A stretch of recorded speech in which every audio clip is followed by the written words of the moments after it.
কবি আনোয়ারুল হকের একটি কবিতা, মৃত্তিকা।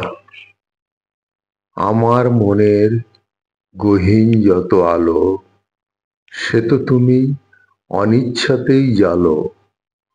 ভালো তোমার অনেক ইচ্ছেগুলো, নিজেই মিশাও দিয়ে পথের ধুলো।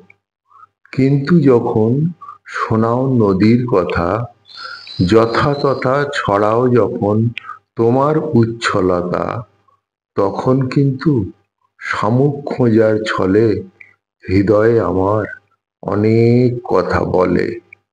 আজও আমায় কেউ বলেনি তুমি, বলেই দেখো কেমন করে ঠেকাই মাথা।